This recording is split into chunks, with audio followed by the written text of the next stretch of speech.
Assalamualaikum warahmatullahi wabarakatuh. Ensiklopedia Al-Fatih kembali ke hadapan Anda untuk berbagi info Islami. Semoga menginspirasi aktivitas Anda hari ini. Dan jangan lupa klik tombol subscribe dan aktifkan notifikasi tombol lonceng agar tidak tertinggal berita terbaru dari Ensiklopedia Al-Fatih.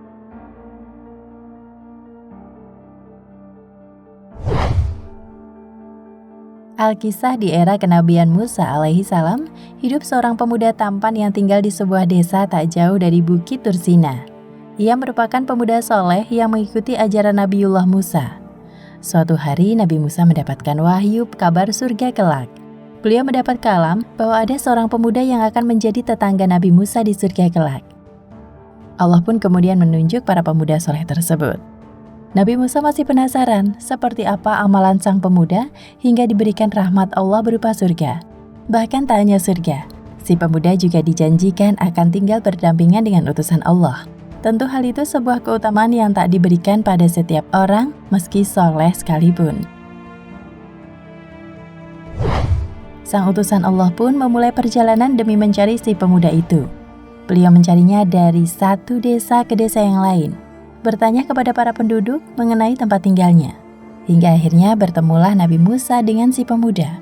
Mengucap salam, kedatangan Nabi Musa membuat si pemuda kaget tak terkira.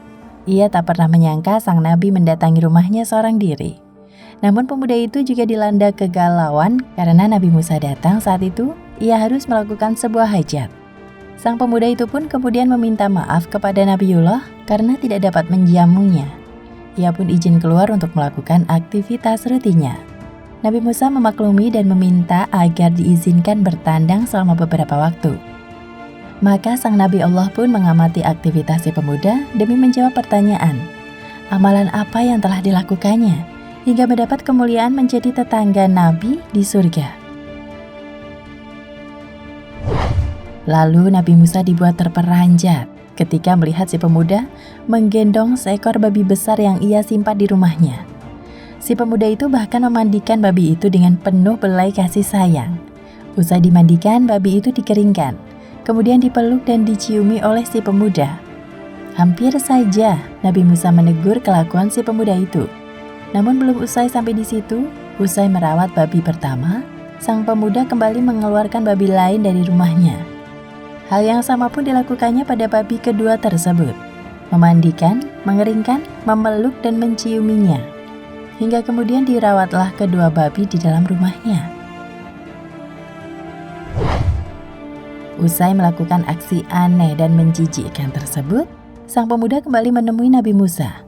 Nabi Musa pun bertanya heran, "Wahai saudaraku, apakah agamamu?" "Saya beragama tauhid," ujar si pemuda yang memang merupakan hamba Allah dan umat Nabi Musa. "Lalu, mengapa kau memelihara babi?"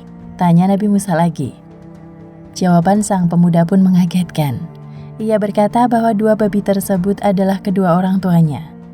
Maka dikisahkan oleh pemuda bagaimana babi-babi itu menjadi orang tuanya.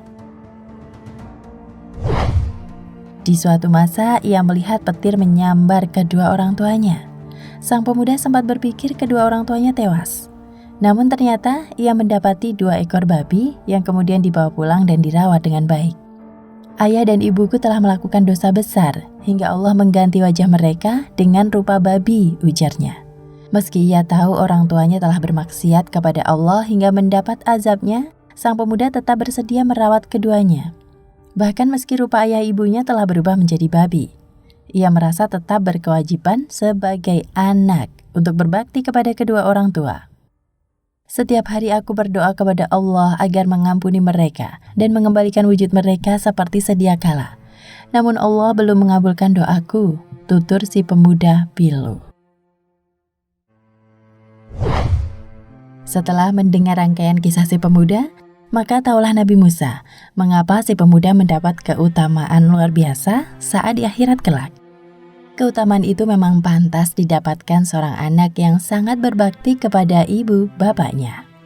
Kisah ini bersumber dari rujukan Birrul Walidain, 40 kisah berbakti kepada orang tua. Wallahu a'lam bishawab.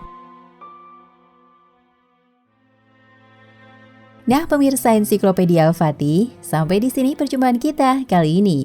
Semoga menginspirasi.